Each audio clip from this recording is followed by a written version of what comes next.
في اماكن لما تدخلها بتحس كأن الهوا تقيل وكأن العيون الخفية بتراقبك من كل زاوية. المشرحة واحدة من الاماكن دي. الدكتور احمد كان فاكر ان شغله مجرد روتين، جثث بتيجي، تقارير بتتكتب، وكل حاجة ماشية زي العادة. لكن الليلة دي مختلفة. جثة غامضة وصلت وعليها علامات غريبة كأن حد نقشها بايده، وكل ما الوقت يعدي الحاجات الغريبة بتزيد. لمبات بتنور وتطفي لوحدها، همسات في الممرات الفاضية، وصوت زحف بطيء جاي من التلاجات. لكن الرعب الحقيقي بدأ لما الجثة قررت انها مش هتفضل ميتة. مستعد تعيش مع الدكتور احمد اسوأ ليلة في حياته؟ شد حزامك، لانك داخل المشرحة ومش مضمون انك تخرج منها.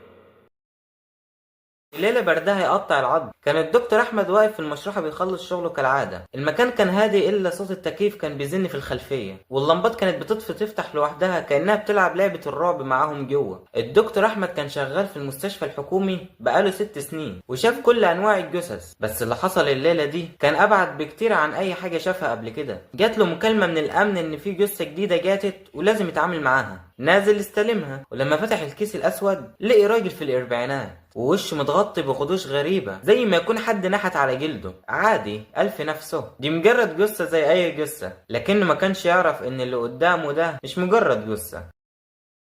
حط الجثة على التلاجة وبدأ يكتب التقارير. فجأة لمبة الأوضة نورت وطفت بسرعة، والجو بيتقيل كأنه في حاجة بتضغط على صدره. تجاهل الإحساس وكمل شغله لحد ما سمع حاجة هتخليه يحلف إنه عمره ما ينساها. هش، صوت طالع من الحمام الصغير اللي جوه المشرحة. احمد اتجمد في مكانه، قلبه دق بسرعة، بس اقنع نفسه انه مجرد صوت هوا داخل من الشباك. قام رايح الحمام، فتح الباب، مفيش حاجة. بس وهو بيقفل النور لمح حاجة في المراية. الجثة كانت واقفة بره التلاجة، اتجمد الدم في عروقه. لف بسرعة لكنه لقي الجثة لسه في مكانها، مفيش حاجة اتحركت. قال في نفسه اكيد التعب عامل فيها كده، لكنه ما كانش عارف ان الليلة دي لسه ما بدأتش. عدت ساعات واحمد قاعد في مكتبه بيحاول ينسى اللي حصل، لحد ما صوت حاجة على الارضية بتتحرك خلته يرفع عينه.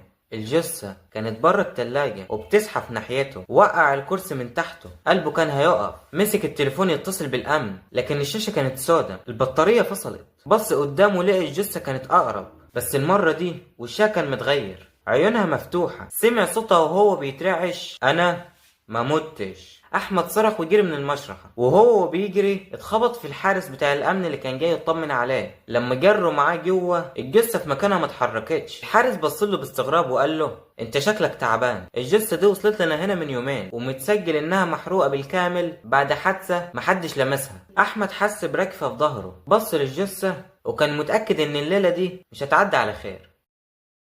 احمد خرج من المشرحة وهو بيحاول يستوعب اللي حصل. كان عرقان ورجليه بترتعش، لكن قلبه كان بيقوله ان في حاجة غلط. قرر انه يرجع البيت ويرتاح. يمكن يكون التعب هو اللي خلاه يتخيل كل ده. لكن وهو ماشي في الممر اللي بيودي لباب الخروج، حس ببرودة غريبة كأن حد واقف وراه بينفخ في ودنه. لف بسرعة، مفيش حاجة. كمل طريقه لحد ما وصل للعربية. ركب بسرعة وهو بيحاول يهدي انفاسه. فتح الموبايل وقرر يدور على اي حاجة عن الجثة دي. دخل على قاعدة بيانات المستشفى وكتب اسم المتوفي، وهنا كانت الصدمة.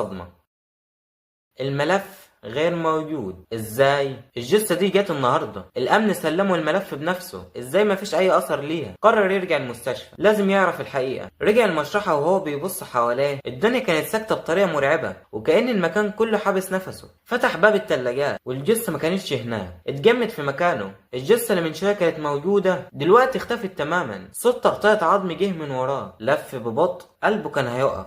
الجثة واقفة عند باب الحمام بتبصله مباشر وابتسمت. اتسمر في مكانه، لكن قبل ما يتحرك سمع صوت خشن بيهمس في ودنه: كنت فاكر انك هتهرب؟ الانوار طفت فجأة والدنيا بقت ضلمة كحل. سمع صوت خطوات تقيلة بتقرب منه. كان عاوز يجري ويصرخ يعمل اي حاجة، لكن جسمه ما كانش قادر يتحرك. وفي اللحظة دي نور الطوارئ اشتغل. الجثة كانت قدامه، وشها كان قريب جدا وعينيها مليانة سواد. مدت ايديها ولمسته على صدره، واحمد حس بكهرباء بتجري في جسمه كله. وبعدها كل حاجة اسودت. لما فتح عينه كان لسه في المشرحة، بس كل حاجة كانت مختلفة. النور خافت، الشبابيك عليها خدوش سودا كأنها محروقة، والهواء كان مليان ريحة عفن يخنق. حاول يقوم لكن جسمه كان تقيل كأنه مربوط بسلاسل غير مرئية. كنت فاكر انك هتهرب. الصوت جه تاني لكن المرة دي كان قريب جدا جنب ودنه بالظبط. لف راسه ببطء وهناك شاف الجثة واقفة قدامه، بس المرة دي كان وشها واضح اكتر، عين سودا بالكامل، جلد سايح، ضحكة مش طبيعية. انت مين وعاوز مني ايه؟ احمد صرخ لكن صوته طلع ضعيف كأنه بيتكلم تحت المية. الجثة قربت اكتر وهمست له بصوت متقطع، انا كنت مكانك قبل كده، كنت فاكر اني مجرد دكتور زيك، بس الحقيقة انك مش هتخرج من هنا. احمد حس بتقل رهيب على صدره، بدأ ياخد نفسه بصعوبة كأن الهواء بيتقل زي الاسمنت. حاول يتحرك لكن رجليه ما استجابتش. بص حواليه ولاحظ ان في مراية مكسورة في الزاوية، لكن الصورة اللي فيها ما كانتش صورته. كان شايف نفسه واقف قدام التلاجة لابس بلطو الدكتور، بس وشه مش وشه، كان نفس وش الجثة. ايه ده؟ قلبه كان هيقف. بدأ يصرخ وهو بيحاول يتحرك لكن المكان كله بدأ يلف حواليه. الأرض بقت زي بحر من الضباب الأسود، والجثة بدأت تضحك بصوت مرعب، صوت مليان كراهية. وفجأة اتقطعت الكهرباء خالص، ظلام تقيل، وبعدها صوت جهاز المراقبة الحيوية. نور ضعيف رجع وأحمد فتح عينه على سرير المستشفى. كان بيتنفس بسرعة، عرقان وقلبه بيدق بجنون. بص حواليه لقي نفسه في غرفة العناية المركزة وجنبه ممرضة بتبصله بقلق. الحمد لله، فاق اخيرا الدكتور احمد، انت وقعت في المشرحة، لقيناك فاقد الوعي هناك من يومين. حاول يفهم لكنه حس بحرقان في صدره. رفع قميص المستشفى وبص لنفسه في المراية الصغيرة اللي جنب السرير. على صدره نفس العلامات اللي كانت محفورة على جثة المشرحة، اتسمر مكانه، وحس ببرودة مرعبة بتتسرب لروحه. بص للممرضة وقال لها بصوت مهزوز، في حد مات في المستشفى اليومين اللي فاتوا؟ الممرضة اتوترت وقالت في حالة واحدة بس، غريبة جدا بصراحة. مين؟ الممرضة بلعت ريقها وقالت بهمس، حارس المشرحة، لقوه ميت جوه ووشه كان عليه نفس العلامات اللي على صدرك.